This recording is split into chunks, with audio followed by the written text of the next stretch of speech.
I'm Cynthia Francis Gensheimer, and today is November 11th, 2023.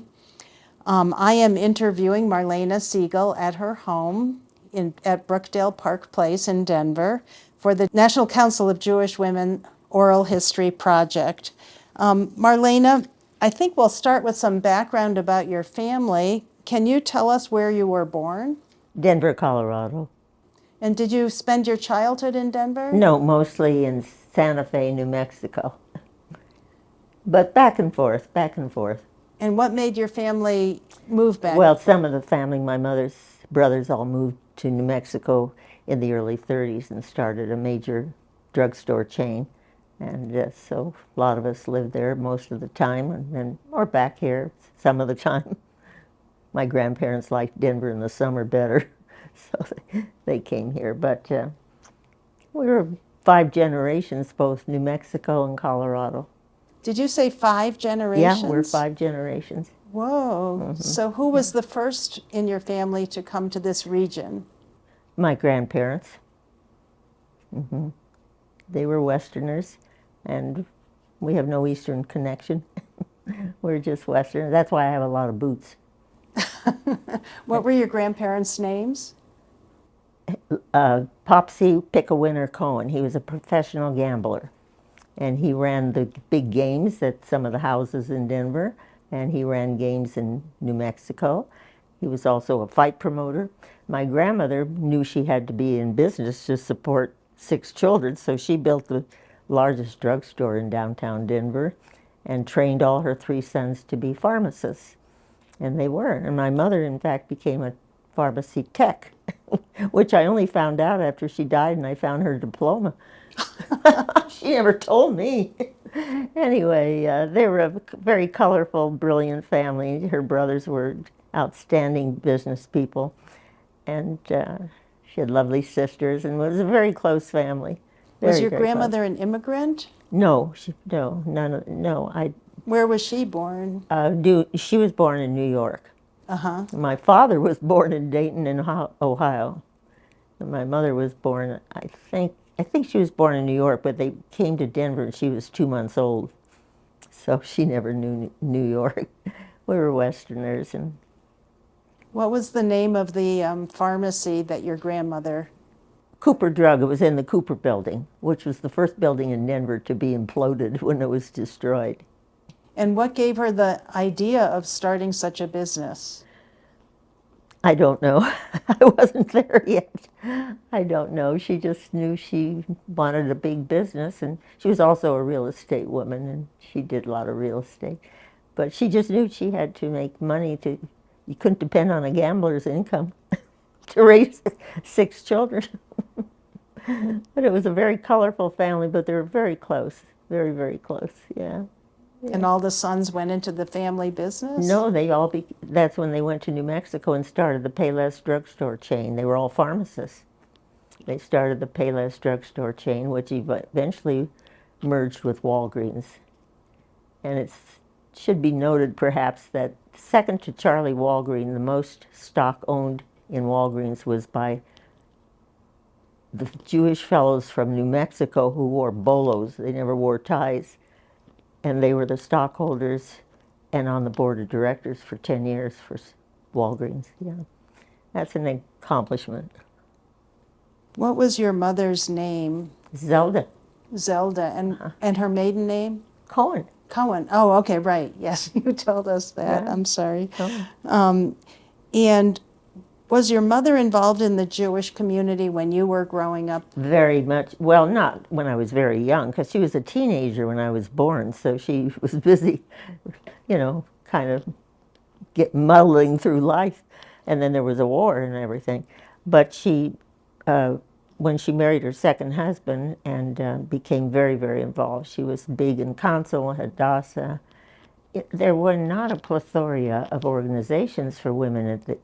Denver was really basically run by National Council of Jewish Women, Hadassah, your sisterhood, and a little bit National Jewish Hospital. They did an event every year also that was well respected.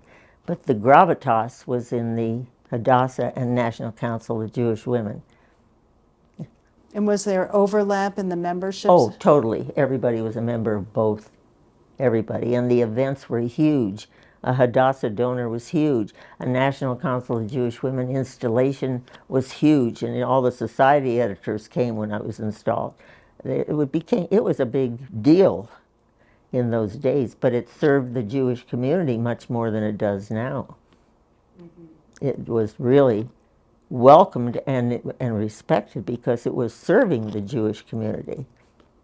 And it doesn't have that gravitas today because it's not recognized as being of service to the Jewish community as much as to the broader community. And of course, Hadassah Hospital was nominated for the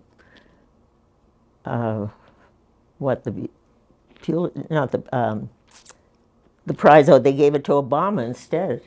Oh, right. And the Nobel Peace Prize. The Nobel Peace Prize. Hadassah Hospital was nominated, right? Now, getting back to your childhood, where did you go to elementary school? Which one? I went to 7. 7? Okay, you don't need to name them all. But Well, the first one I went to, other than in New Mexico, was the oldest elementary school in Denver, Franklin, and it's right where the bridge starts to go over to West Colfax. It's a shopping center now, and across the street was a church. And that was the oldest. It was wood. Now when you look back, it was a total fire trap. It was totally made of wood. And all stairs, no elevators or anything, They were 2 stories. They weren't 1 story, which is strange. They had plenty of room at those. They built 2 stories. And that was the oldest elementary school in Denver. And I went there. And then most of my years I was in Santa Fe going to school, or Albuquerque. But then back here in Denver, then I went to junior highs, both Maury and Gove, and then junior highs in New Mexico. But then I did go to East, and I got through East High without changing to another school. So I'm an angel, an East High angel. And my husband was a West High cowboy. And I didn't ask you the name of your father. You said you had several fathers, Yeah, right? I had 3 fathers, yeah. My first daddy was, I never lived with him, but I knew him well. And he was the fellow who climbed the beach on D-Day in the war and went through the Battle of the Bulge. Luckily survived somehow and came home.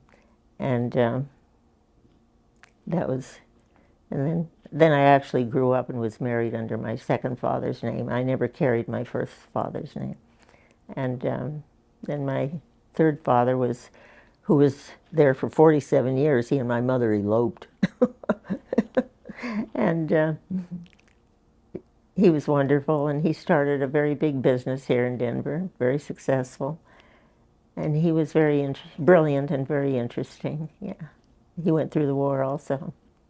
So were any of them involved in the Payless drugstore No, business? oh no, that was strictly my mother's brothers. No, they all had their own businesses, and my husband was an oil man. He had nothing to do with drugstores. So gas and oil was his bag, yeah. So when you were growing up, how would you describe the level of Jewish observance in your home? Mild to nothing. Though my grandmother kept Passover and changed dishes, my mother, I don't think she was really aware of anything. She just didn't seem to do much. She learned from me, and though she was always a member of BMH. We're there 5 generations, but she didn't seem to know what to do, though her husband, Ruby, he was a Sabra, born and raised in Palestine. That's why they wouldn't take him in the army in the Second World War, because he was born in Palestine, yeah. But she knew Jewish community. That was her focus, but not so much within the home. I don't remember that she lit candles. She learned from me, because I keep kosher. I'm more conservative, and she kind of became very much aware and went to services every week with me. As an older woman? Yeah, yeah. But when you were a child, No, I went to services with my grandmother. Yeah, and I was confirmed at BMH, of course. Yeah, But she had a Jewish home in the respect that Ruby was very much so, being born in Israel, so though it wasn't Israel yet. So I'm a little bit confused. Was Ruby daddy number two Two, then? yeah. And he spoke Hebrew fluently, I'm No, sure. not that I know of. I never Oh, heard. Well, I never heard him. Well, he had no one to speak it to for sure. Even if he spoke it, there was nobody to speak it to. so he lived in Palestine before Hebrew was really reintroduced as the I don't. language of the land, I don't probably. know. I know that after the war, War of Independence, he went back to Palestine and bought refrigerators for the kibbutz he was in, that he grew up in. And I said to him, "Do they have electricity?" It occurred to me, maybe they don't have electricity. He laughed. He said, "Yeah, they have electricity," and he bought refrigerators for the whole kibbutz. So you said you were confirmed at Oh BMH, yes. and did that entail going to Sunday Oh school sure. from the time you Not were not little? only going to Sunday school, we went there 3 days a week after school. East High was only a block away, from the BMH on Gaylord. And the Denver Public Schools gave us credit for studying Hebrew because it's a foreign language. They gave us foreign language credit, Denver Public Schools, because we were studying Hebrew, as well as, of course, history and everything else. We had marvelous teachers, marvelous. Two of them were from the Holocaust, and I'll never forget, Rabbi Wexberg. Uh, they were brilliant men and just wonderful teachers, and we really enjoyed it. We had a student youth council in Denver then, and the West Side kids came over because Jordy Perlmutter had a car, and they could come over, and we met in that building, that school building they built on the other side of the alley. Had a beautiful conference room, with a huge conference table, and the sad thing I remember is that a few of the people came in and said, "We got telegrams today, and their brothers were killed in World War II." And I'm walking home from school, from Morey mostly, or Doramore, where I went also to elementary school, Doramore, one of the oldest in Denver. We'd see nothing in the window one day, and the next day there'd be a gold star. Our generation understood that. We knew what that meant. We really knew. All the mothers were working. There was no help. They worked, and we were all latchkeys, every one of us. It was difficult, very difficult. I said yesterday at the Veterans Party here, which is stunning, I said somebody needs to write the book about children of World War II. I can feel my heart pumping now. The angst we had. We had blackouts in Denver, and they trained the Palesti bombers who bombed the Palesti oil fields in Romania to stop the progress of oil going to Germany. That's how tanks run and trucks. If they could stop the oil, they trained them in Denver at our second floor levels of Morey Junior High. Those planes went right by. It's just as if you saw a giant plane right here. Well, lower than this, with their second, only 2 stories at Morey Junior High, and we'd see those. And one went down in Hilltop. Oh, my word. Yeah. Wow. But I always say there needs to be a story about the children of World War in America. We know Right. the angst was hideous going on in Europe, but the effects of the war on children whose parents were in the service and saw the angst on their grandmothers' faces when they listened to the news in the morning on the radio, and the mothers working, and we were all latchkey kids, and Right. yeah. Were the other high school students who went to the after school program at BMH, were they all from East High School, or did you No, say some of them oh, came west from and West? north, yeah. Okay. Because they could take the car. If they had a car, somebody had a car, they could get over. Mostly we met them on Saturdays at football games, somewhere, wherever we played, whichever, school. Um, but you had to take a streetcar to go to the west side, so most of us didn't do that. We only met them socially. We didn't. So was your social world exclusively Jewish when you were in high school? Yes, I would say it was. And was that both from the home and from school. Right. And was that because Christians excluded you, or because you preferred to be to socialize with Well, they other? did exclude us. It's a funny thing. At our one of the, not the 50th, but one of the earlier reunions from East High, and I think I have a picture of that because I had a beautiful red dress on, and the boys all said, "Well, where were you in high school?" They were all now putting the moves on us, and I said to them, "Well, you just totally ignored us in high school." And the Gentile girls had their own sororities, and the Jewish girls had their own sororities at East High. I don't know what went on in the other schools. There weren't many in the South at all, just a few. And North and West would have more. They had a lot. Anybody on the West side. Some of the people could make a choice. My husband went to West, his brother went to North. They were kind of on the cusp. But the East side, everybody on the East side went to East.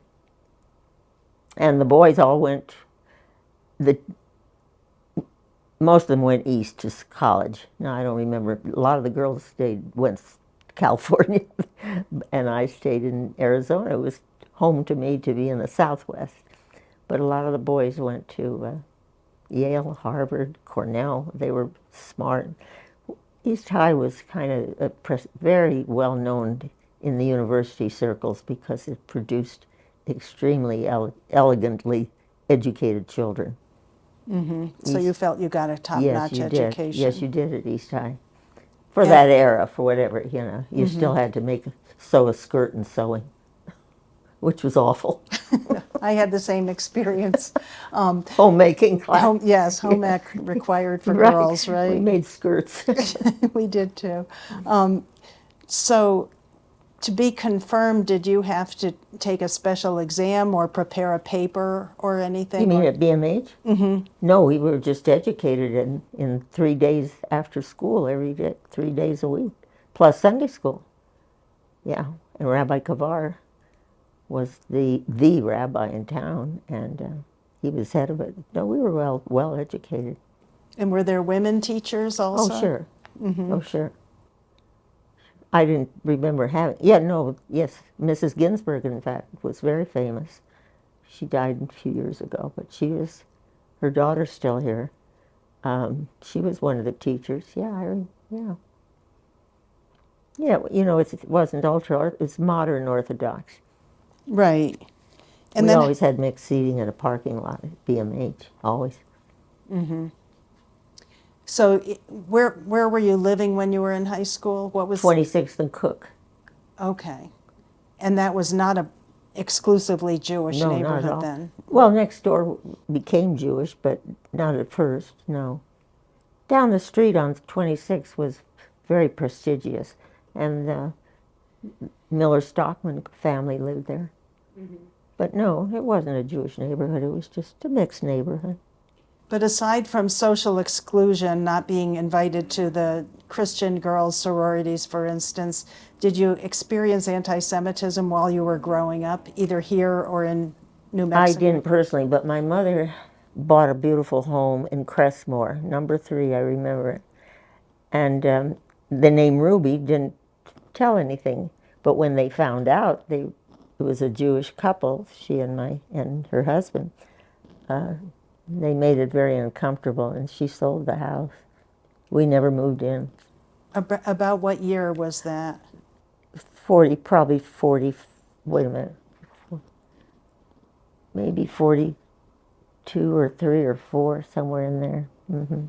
And when it came time to think about college, what were the factors that ran through your mind? Nothing about anti-Semitism at all. No, no, Never no. occurred to me. No, we were just Western, and I went to Arizona. It would be convenient in going home to Santa Fe. My grandmother had a fabulous cook she brought from Zurich, Switzerland, to cook in New Mexico. Grandma, what are you thinking? But anyway, he learned to cook my favorite chili rellenos, which I could live on, and it was close to coming home to Denver. And my stepbrother and I were very close, and he was a nuclear physicist, and he was at UCLA and then eventually Berkeley. So I was kind of like where I could go anywhere I wanted, yeah. What was his name? Dr. Lawrence Ruby. Oh, okay. My dad was a nuclear physicist too. But So when you were going to college, were you planning for a career? yes, at the time I thought I wanted to be a nurse, but eventually, my mother didn't like that, so she pulled me out of nurses training. Then I went to the University of Denver because California, Santa Barbara was where I was at, the University of California at Santa Barbara. They were on the semester, so they had started, but DU was on the quarter. They hadn't started yet. And here I was. Yesterday I was in nurses training. Now today I'm not. Where am I? So I went to the University of Denver, and the house was full of important people from foreign countries all the time because he was an importer. You see all the Oriental, he made Denver, but they kept an apartment, of course, in San Francisco because the boats loaded. Not so much in San Francisco, I think, but up the coast someplace. Anyway, I thought, I really like international relations because that's what I heard at the dinner table all the time. And I became Dr. Corbell's favorite student, Madeleine Albright's father, Corbell School of International Studies now. He knew we were Jewish because we were gone on the holidays, but we didn't know that he was. Oh, that's really Yeah. fascinating. So there was no indication No, at all. but he told everybody, and I was also in the theater department because I was already dancing by that time on stage as a theater dancer. And of course, you had to talk to, sing, whatever. But he told everybody in the class, if you don't go see Miss Ruby in the show, you don't get an A in this class. And he invited me to all his private parties, which was very interesting when I look back, that I was invited to all the parties. He was a friend of a family, a very prominent family from the Middle East, but I don't know which country. And they had an estate not far from DU, just behind First Avenue is a place where there's gorgeous estates. The Minnesali family was the name, and they had gorgeous big dinner cocktail parties. And he was always had me come to the party. And he and Dr. Albert Rosenthal, who was head of the government administration department at the University of Denver, he was also my boyfriend, so it was kind of awkward. We were dating all the time. But the two of them got an internship for me at the State Department in Washington, because by then I was very well versed in international. So do The you dance think, department wanted me to go to New York with everybody else to be a dancer. Didn't interest me. it's plausible that Madeleine Albright did not know that her parents had Jewish lineage? She claims, have you read her Oh, book, I've read it. Prague Yes, of Winter? course. Well, that's But what, knowing him, I'm wondering. I don't know what she knew. She was just really a teenager at that point, just a fat teenager at the parties. And her brother and sister were little kids. And her mother was just kind of frumpy, and she didn't say or do much because the Minnesalis were very exotic. They were from the Middle East. But I don't know just what she said in the book. That's all I know. And my sister was friendly with one of Madeleine Albright's daughters and felt convinced that Madeleine Albright did not know that her parents of her Jewish lineage. His So, best friend in Denver, though, was Rabbi Lederman. Years later, a Washington newspaper called me, wanted all kinds of information, because I was the only person they found who had a connection to Dr. Corbell. And they called me, and I think at the time, looking back, I think they were vetting Madeleine. But they were questioning me for hours on the phone from Washington. I was shocked. How do they find me? I mean, my name changed a month. I graduated in June, got married in July. My name changed immediately. How did they even find me? But they talked, and I think now looking back, I think they were vetting Madeleine. checking on her character and her Yeah, family. all positions in government. The FBI comes out. They did that to us twice more, when Phil Wynne became ambassador to Switzerland here, and Phil was from Denver. And Arnold and Finn, we were all very close friends. And they did that again when Leo Goto was given a government job. though he ran the Welsh restaurant. But the FBI was in our house. They do that, so we got used to that. So back to your time in college, you were already dancing at this time? Yeah. So you had started dancing as a young girl? Well, everybody in town took lessons from Florence Ruston. Florence Caston was her maiden name. She taught at Elish's in the summer, so everybody schlepped their little girl out there to take dance lessons. It didn't mean much to me. It's just that I enjoyed it and I was good at it because I was long and lean and could move well, and so I didn't think of it as a career particularly, but though it could have been apparently, yeah. So after college, what did you wind up doing then? Becoming a member of National Council of Jewish Women immediately. Sarah Lee wasted no time. You signed your ketubah, you got married, now you join. So the day I joined Council, I called Hadassah and I said I need to be a life member. I felt you have to be a life member of both immediately. So you got married right after you graduated from college? Correct. And then immediately after that, you joined both And organizations? immediately, she tasked me with the job of doing a fundraiser for Council. We ran a 3-day carnival fund frolic. 3-day, and I had to scope out the city to find a place big enough for all these amusement rides and people, and had to have powder rooms for women and men's rooms. It was a job. Finally, Max Moscow gave us all his land in West Denver, which was a car lots, huge car lots maybe. Looking back, I think they were probably car lots. And for 3 days, we staffed it with volunteers. And that's the first job I had. It was amazing. I don't know how I did it, because what did I know? I just graduated college. And but she had faith in me because my mother and she worked in Council together. And I got it done somehow. So that was my first job after graduating college, was making fund frolic for Council and staffing it for 3 days. And was that a carnival for Yeah, children? well, you could bring children because it was daytime, and yeah, you could bring children. It was amazing. I don't know how I did it, but I did it. You managed. Well, you proved your mettle. Yeah, so we got that done. And then everybody worked on Hadassah donors. Everybody worked on sisterhood events, and also then we were busy trying to learn how to be wives. It didn't occur to me to do laundry. It was a shock when my husband said, "I have no clean underwear." So you'd been brought up in a home eventually where you you never had to do the laundry.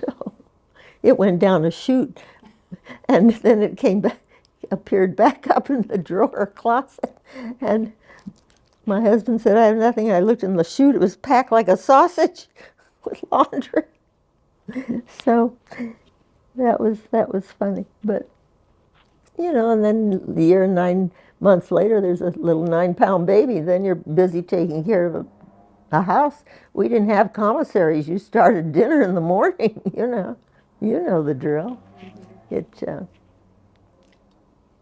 So what was the first project with National Council of Jewish Women that really got you engaged, would you say, and interested in?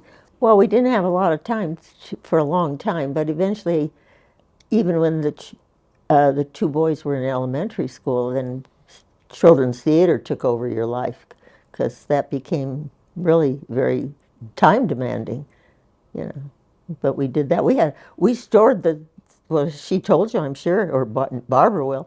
No, Barbara wasn't with us then. We stored the props in a rented garage, so we had to pick up those before we got to the school and put up the props, and we were in our costumes, which we got into at home, some of us. And, being the Sleeping Beauty, or what other roles I had, you had your makeup on and your costumes and everything. It was a major project. Of course, it was 1 day a week, but that's all the time we had between running houses and raising little children. So, Who decided Did you audition for roles or? I don't remember the audition that we auditioned. Eventually, when I became vice president, or maybe before that, I started running. I like business because I was raised in a business home. I started running the bargain corner, and that was what I felt was most important because it made the money that made everything else function. Council bought the first 4 buses, 4, for Denver Mobility, because we made enough money to do that. And Denver Mobility started because we started Call a Cab, because I saw that seniors had no transportation. Even though Virginia Vale was right below the Jewish Community Center, I had to personally go pick up people that lived in there to get them to the JCC because there was no transportation. There was something that the others could take that went east-west, but nothing went north-south. I was picking up Mrs. Ellenoff. Her children were both teachers, gone early, and the grandchildren were all in school. She was there alone waiting, and I picked her up. And then I had to go to North Denver to pick up a black gentleman who would only play cards and have lunch at the Jewish Community Center. And I'd have to go to 5 Points. My husband was pulling his hair out because what's the insurance on all this transporting people? You really should have you're supposed to have some kind of a license. But anyway, here I am hauling all these people. So I said, we need a transportation system, and I assigned 3 wonderful women to do the research. They're all deceased now. To do the research as to how to get this transportation system started. What do we need mechanically? And they figured out a cab,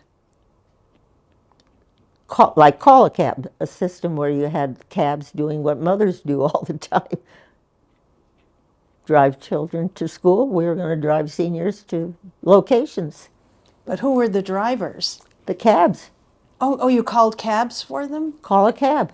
Oh, And okay. we manned the office. The council had a big office at that time, our own office, and a paid secretary sometimes because there was so much work. And we had them people who wanted a ride call the office. Now, some we did automatically, like Mrs. Ellenoff, and the black driver, and the black poker player. But others could call, and we scheduled it like a carpool. Who you pick up first, who you pick up second, third, and fourth, and fifth. So it was a professional cab driver who Yeah. would make the rounds and pick up all the women you had on the schedule. Right. We gave him the schedule, the addresses. And you paid the cost. We paid the cost. Council paid for the. Then when it got to be more codified, became something that would be buses. And they decided the committee that saw the need now because we kept pounding the desk. You got to help us. You got to do something around here in Denver. It was smaller than it is today in terms of population, of course, and area. But that area was always there, core area of Denver. And we pounded the desk and met with these committees. And they said, well, we need buses. So we bought them the first 4 buses. And that money was made because we ran Bargain Corner as a business, strictly as a business. So you funded the first 4 buses that were used in Denver by the city to transport what kind of people, would you say? Well, Disabled Denver people? Mobility would take elderly and disabled. I don't know that the city ran. I think they became their own board of directors, their own entity. I see. And then eventually they changed it to become Metro Mobility because they expanded the service to a larger area. So about what time, when did you start the cab system around? Well, the Hannah G. Solomon, which I have here underneath all that stuff, has the date that would be later. This would all be in the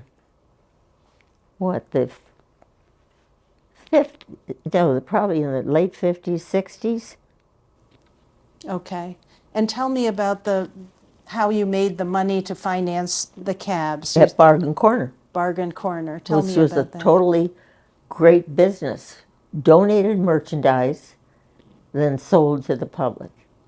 And how did you come up? Were you the one who originated the concept here in No, Denver? that concept was invented, and her daughter is still here alive, Bonnie Engel. Her mother came from Chicago, and I think she brought the idea here. I think it was her idea, as I recall. So she started it here on a small scale, and you made it Yes, they larger? did. They started, I believe, somewhere near 5 Points. There's a history somewhere of the Bargain Corner. It started near 5 Points in a small store. Eventually, though, and it went through a number of iterations, but eventually it became the very big store on Colfax and Franklin. Very big store, huge. And that's the last one. When the lease ran out, we were on a sublease. They leased it from other people. Then the other people stopped. They didn't want to renew the lease of the people we leased from. So then you had to move. There was no alternative. And I think Marilyn Kopelman, who's still, of course, alive, she was the chair of the store at that time when they closed. So it was staffed primarily by volunteers? Oh, sure, totally. Jewish women from National Council Totally. of Jewish Women? Mm-hmm. Totally. And tell me what they did. They accepted the donations and sorted the clothing. Yeah, and you had to have, skirts, blouses, sweaters, pants, whole men's department, women's department, children's department. You want a skirt, you want to flirt, get a skirt. I'd put up cute signs all over the store. And sure, and the truck picked them up. We had to hire drivers and buy a truck. And they bought a few trucks. We wore out trucks at a time over the years. This went on for years. And they... So people would call Yeah, you and sure. say, please have somebody come and pick up my Right. They clothing. call the office, the council office, sure.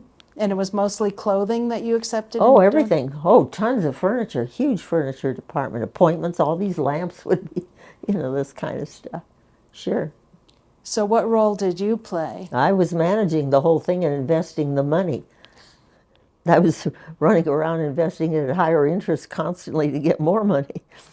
But I was actually, managing. And then when Fall Fashion Review started, we basically took the merchandise from the store because at first, till people got accustomed to donating their better garments for Fall Fashion Review, but we got so much gorgeous stuff that came into as donated. We emptied we had back rooms full of stuff. We emptied all those for the first Fall Fashion Review. Fall Fashion Review. And then that on its own took a life. So was that a one-day event? Or Sometimes it could run for various times, whatever amount of space we could get free. Sometimes at the JCC, they would give us the whole dining room, that big room, which I don't know what they call it now, dining room then. So you set it up like a department store? Oh, yeah. Oh, an army of volunteers. People at the desks, people taking the money, people calling to schedule volunteers. It was a huge operation, huge, and it ran like a clock. And how did you figure out how to price the merchandise? Well, we had men from men's stores, the Leventhal family, who ran Young Squire, which is where everybody got their bar mitzvah suit. They came in and did all the men's pricing and measuring and told us what size they are, what price they are. They were wonderful. And his father, he's in the Denver Jewish News last week. Jewish News, Jim Leventhal, the attorney? Yes. Well, his father and his uncles, and they all had to come to work to help us in the men. In women's, we just eyeballed it because we knew enough about clothes to eyeball the price, yeah. And eventually I said, we're just doing unit pricing. Quit this individual. All blouses are this, unless it was so spectacular, or something.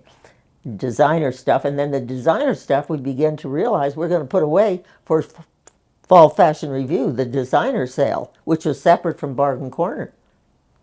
And people lined up. You can't believe the hundreds of people waiting for the doors to open for that sale, Fall Fashion Review. Wow. And we moved it around the city where we could get free space. We didn't want to pay rent. How did people know about it? Oh, we advertised heavily, and we kept a mailing list. They had to sign in. We had a mailing list, and we had Jewish women working in the Denver Post, and the Rocky Mountain News loved us and gave us huge publicities.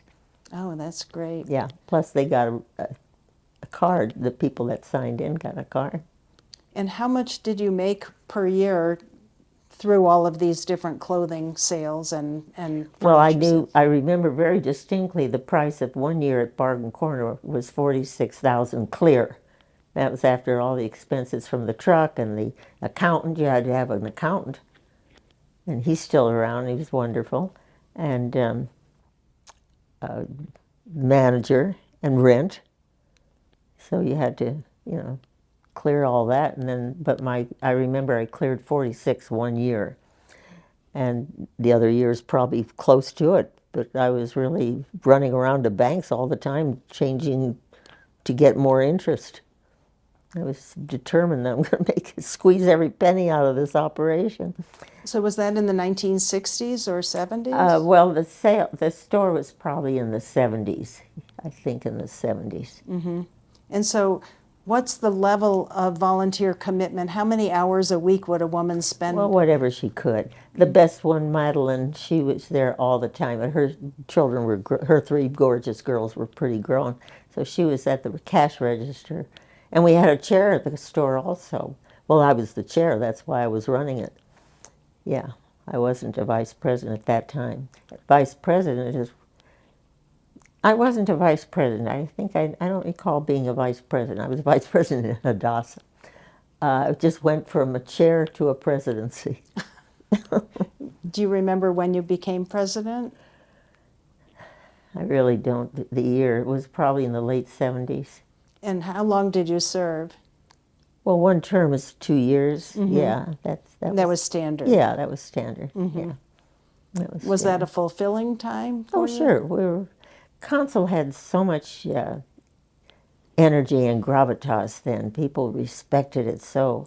I'm telling you, when I was installed at a huge function at Temple Emmanuel, oh, you had to go to Montaldo's and buy a new dress to be installed. And my mother and her best friends, Betty, I'll remember Betty Cohen, who lived here eventually. Everybody had to go with me. Oh, we got to make you. It was so important. Council was so important. All the society editors came to the installation at Temple and all wrote it up in both papers, the Rocky Mountain News and the Denver Post. It was a huge institution in those days in Denver. Luckily, With hundreds of members then? oh, sure. You had Powerhouse, and the first Goldas were all council women. The first Goldas. And when did you get the Hannah Solomon Award? It's on there. I think it's maybe if somebody can crawl down there and see the bust. Oh, it's over here? Yeah. No, that's Hadassah. Oh. But the Hadassah, the council thing is. Is this? No, she's a bust. The white bust. Oh. The woman, the statue. Yeah, This Hannah. statue? No. Hannah, in the dead center. The white woman. To your marble, left. To the left. Right in the middle. Right there in front. This one? Yes, okay. That's Hannah G. she's, Solomon. She's green. Oh, I thought it was the one. I don't want to break her. Okay. You can't move the the white woman one. is You can't move the white the- one. It's the nude. That was behind the. I didn't think that was Hannah Solomon. Okay. Here we go, 1985. And this is a statue of the founder of the National Correct. Council of Jewish Women. And it's a great honor to be presented with this award. Each chapter, each section bestows this honor on a member from time to time, right? So there were hundreds of people present when you Oh, were. yeah, it was a huge event, sure. No, I want to be. Temple Emmanuel Ballroom was full. Wow. I don't want to. Go put her anywhere. I'll find it Okay, later. I'll put her over here Yeah, because don't worry. I'm very clumsy. She's and nothing. I mean, I can move her later. 1 year, I organized a huge event at Green Gables Country Club. We sold it out, could have sold it out 4 times, to honor all 3 society editors, one of which is Jewish. Glory Winber from, at that time, The Villager, but Dawn Denzer and Joanne Davidson from the News and the Post. And I said, we're going to do an event to honor them all, because I knew Don Denzer had Parkinson's and was going to not be well long. But they were so good to the Jewish community, not just council, but the entire Jews. It was a big deal. An Allied event was a huge deal. They covered it extensively. And Hadassah, they all came one night when Joyce Foster and I were both honored, and the founder of the University Library Association, the woman, they were all there when we were honored. That was a big deal. They were so nice. So I had this big, huge party at Green Gables and gave those three women Hannah G. Solomons. And Sonny Brownstein she paid for all those. Always get underwriting. That makes an affair successful. Big ticket committee and underwriting. That's what makes an event successful. So during the 1970s in Denver, did you feel that Jews experienced any anti-Semitism?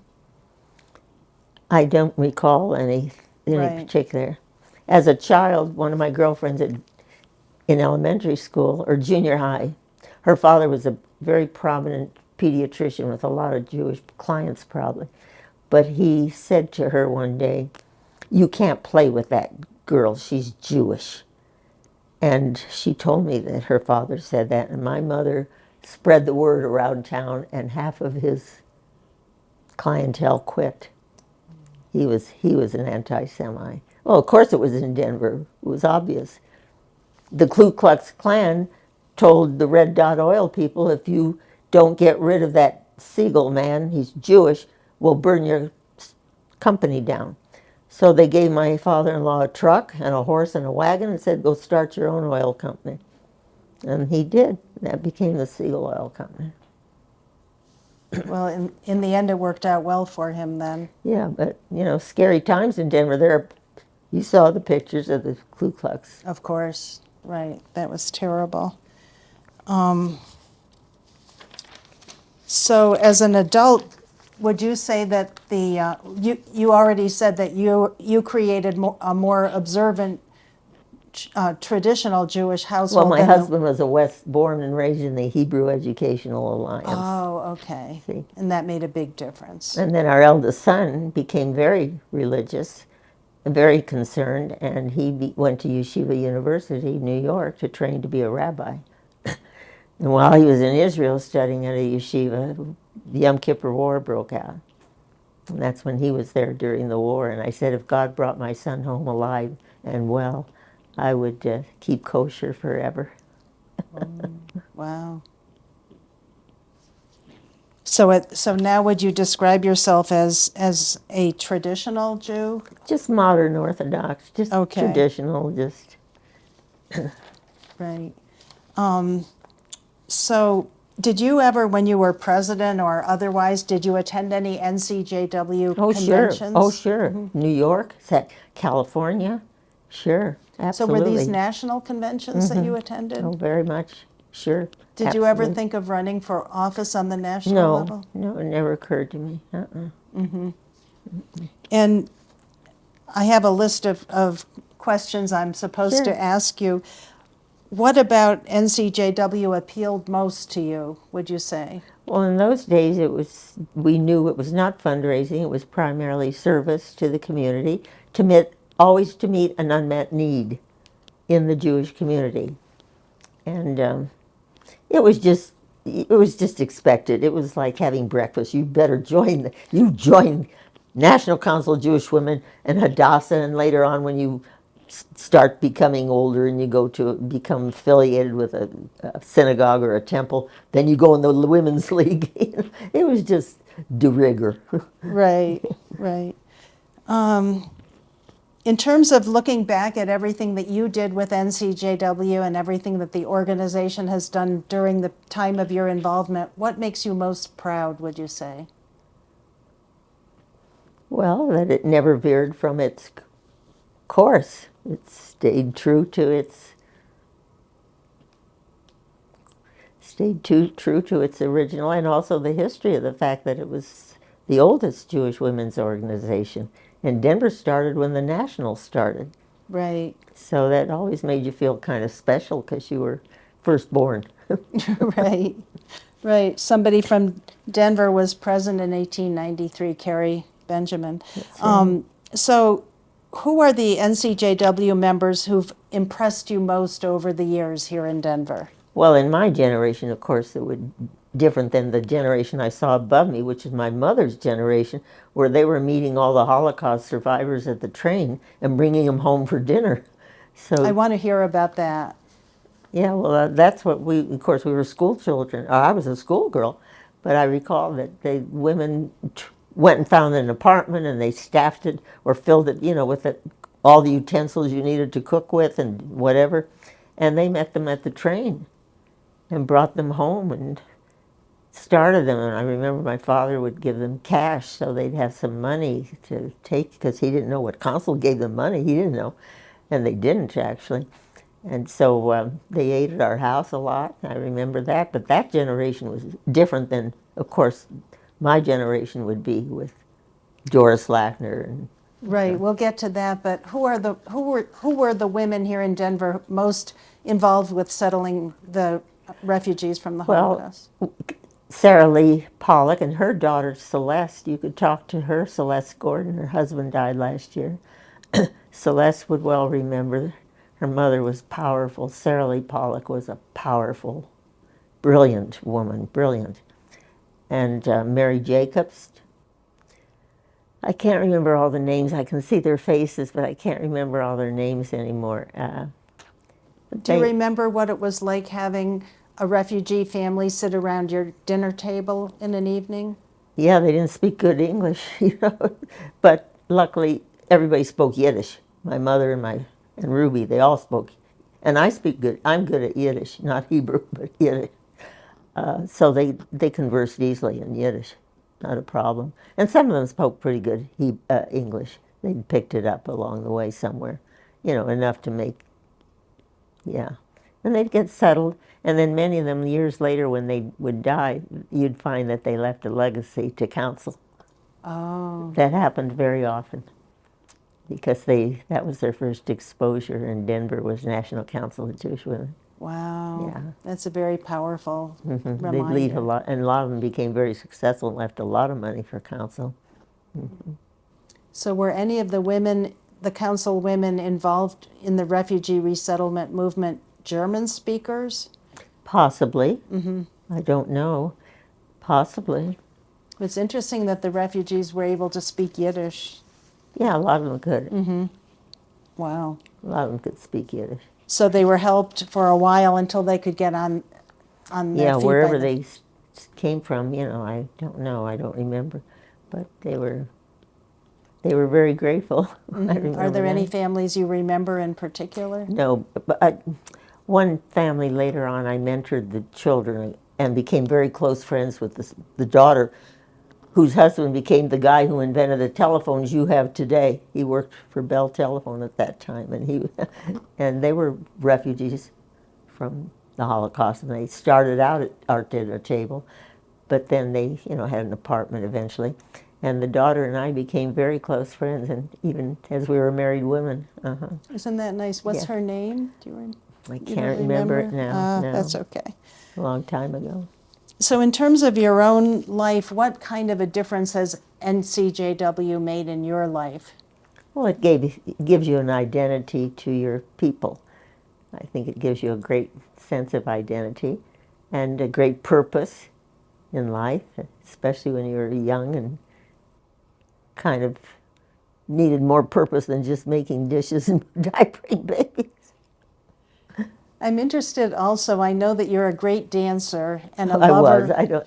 I was really not interested in a career. No, I understand, but you're a great patron of the arts and Yes, yes. involved with the ballet. yes. And I'd like to hear a little bit about that. Was your mother a patron of the arts? Or No, not at all. No. She believed just in the Jewish community. She was focused there. No, but she became a great philanthropist in everything, And How did she choose what causes she would support? well, there weren't. That was what you did, and there weren't other choices. You weren't invited into junior league. or, you know. Right. So you stayed where you were comfortable, and it was a mass. It was a huge mass. The Jewish community was very cohesive, very, and that's where the women found. And then you socialize all the card parties and the Jewish Country Club, Green Gables Town Club. So you were with great social interactions all the time, both at the clubs. So would you say it was the way that she was brought up? Her Jewish tradition involved Oh, sure. Oh, sure. Her mother an was. obligation to give? Oh, sure. And her mother was very Her mother belonged to what they called the women that raised money for National Jewish, and they met every day for lunch every week at lunch at the Denver Tea Room. My grandmother and her gang, and they all worked for National Jewish Hospital. That was a big influence too, National Jewish Hospital. So did they have sewing circles or No. no? How did they raise money for the hospital? They went around from people and schnorred. They just knocked randomly on doors? Well, they had Jewish addresses, of course, and businesses. And a lot of the big businesses, don't forget, were Jewish. Newsteaders, Duplers, you know. One department store was kind of anti, so we didn't patronize that one quite as much, Gano Downs. But the others were Jewish. Macy's was May Company. You know, they were all Jewish stores. And Golden Eagle, which was an earlier one, of course. So they knew who the Jewish business people were. The bars up and down Larimer were Jewish. And did they donate things to you too when you were working with Oh, the sure. bargain? If you wanted anything all the merchants were very kind. If you wanted something, you'd kind of call them up and say, I need, or especially when I was working in the senior program at the JCC. When I was in graduate school, I took gerontology. I could work in places like this and did. But I could go to any Jewish merchant and say, I need 50 yards of fabric for my seniors at the JC. Oh, yeah, whatever you want. And Garp Brothers, he'd give me whatever you want, take what you need, you know, for prizes for events, Jewish council parties that I would give, sponsor, you know, organize. And we need not door prizes, but prizes, something, gifts, whatever. Yeah, they were all kind. I never remember a no. And then we were out collecting for Allied. Eventually, us little girls, they'd send us out to collect for Allied. So that's the forerunner of Jewish Colorado, Exactly. right? Well, Jewish Colorado's only a name for what, 3 years now? I don't know. Yeah. So tell me very quickly about your role with the ballet here. Well, I started the auxiliary for both Colorado Ballet, and I started the Denver Ballet Guild, which raises money for all dance groups around the state. And of course, the auxiliary raises primarily for ballet, Colorado Ballet. So I'm a great patron of both, and Opera Colorado. Tomorrow I go to the opera, and Central City Opera. I like all the arts very, very much. Well, terrific. Thank you so much. It's really been a great pleasure visiting with you and learning about all of your contributions. And Oh, they were nothing compared to others. It's just really nothing. It's just what we did. It was not doing anything heroic. It was just doing, and we had an awfully good, you became so closely bonded with the girls. They were so terrific, as you'll know when you talk to Barbara. wonderful. You became very bonded, and I thought Maxine Levin, who was fabulous, her son is head of ADL, Scott. Maxine and Doris, we were all together at a convention in California, and it just became very bonded. I made my sister-in-laws active in council. You just kind of, somebody came in the family, you just immediately gave them a job in council. Wonderful. Well, Yeah, thank you yeah. again. Yeah, it was a great pleasure. Great. The fabric of your life, as she said. That was Hannah Solomon, Right. the title of Of her her book. autobiography. Yeah, right, right.